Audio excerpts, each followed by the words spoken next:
हमारे साथ हमारी सीनियर एडिटर नीता शर्मा भी मौजूद है। नीता, आपके पास किस तरह की जानकारी मिल रही है? सुरक्षा बल क्या कह रहे हैं कि किस तरह का राहत अभियान चलाया जा रहा है?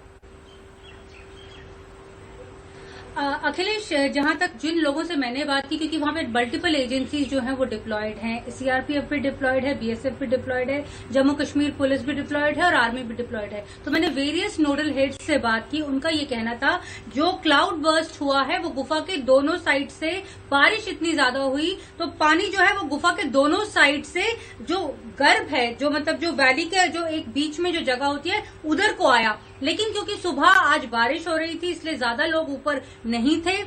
जो पानी है और जहां तक जो टेंट्स का सवाल है वो सिविलियन टेंट्स को ज्यादा नुकसान हुआ है, क्योंकि जो बेस ऑफ द कैंप होता है, जो जहां से सीढ़ियां उतरती हैं, जहां से गुफा की सीढ़ियां उतरती हैं और आप नीचे आओ तो वहां पे ज्यादा सिविलियन टेंट्स जो हैं वो लगे होते हैं। जो फोर्सेस के टेंट्स होते हैं वो मोस्टली अपर माउंटेन्स में, अपर रीचेस में वो थोड़ा लगाते हैं। तो इस करके उनको अभी तक जो खबर इन लोगों तक पहुंच रही है कि उनको ज्यादा नुकसान नहीं हुआ है, सिविलियन टेंट्स को नुकसान जो है वो ज्यादा हुआ है। साथ में मल्टीपल एजेंसीज जो हैं अब इस काम में जुट गई हैं कि जल्दी से जल्दी बचाव का काम जो है वो हो सके, क्योंकि यात्रा में इस बार बहुत भीड़ देखी गई है। अखिलेश, हमने देखा था कि नॉर्मली जो एक लिमिट तय की गई थी कि आप 7,500 बालटाल से छोड़ेंगे और 7,500 जो है वो पहलगाम से छोड़ेंगे, यानी 15,000 के आसपास, और ऊपर से हेलीकॉप्टर से भी लोग वहां पर पहुंच रहे हैं। तो वहां पर काफी जो लोगों की संख्या है अमूमन 17 से 18,000 होती है, लेकिन पिछले कुछ दिनों में हमने देखा था, परसों जो है वो यात्रा को रोक भी दिया गया था बिकॉज वो हेविली जो है बारिश हो रही थी, बारिश बहुत ज्यादा हो रही थी। इस करके लोग धीरे धीरे चढ़ रहे थे।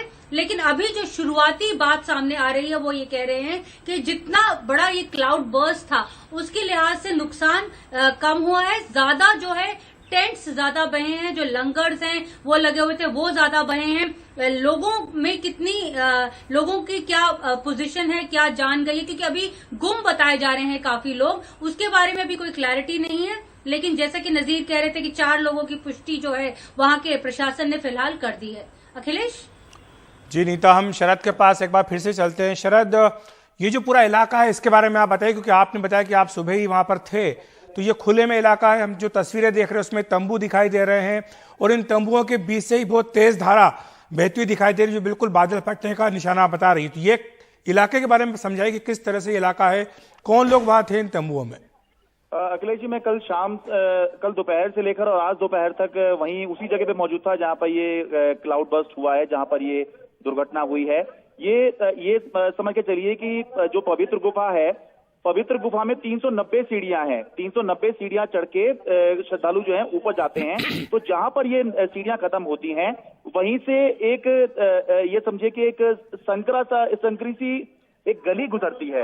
ये एक बाजार जैसी दिखती है जहां पर बहुत से लोगों की दुकानें हैं जो प्रसाद बेचने का काम करते हैं। वहां पर लंगर की भी दुकानें हैं।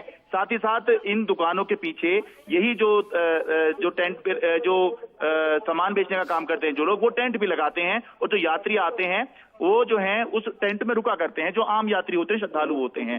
तो इसीलिए चिंता की बात ज्यादा है कि जिस जगह पर ये इतना सारा पानी एक साथ आया है, बाढ़ एक साथ आई है, वहां से जो पानी गुजर रहा है, जो विजुअल भी दिख रहे हैं, वो जो है बता रहे हैं कि सारा का सारा पानी जो है वो लंगर पर, टेंट पर और इन दुकानों पर, जो ये मान के चलिए कि जिससे एक शोभा बनती है तीर्थ क्षेत्र की, ये बिल्कुल वहीं पर आया है। और बहुत संकरी सी ये गली है।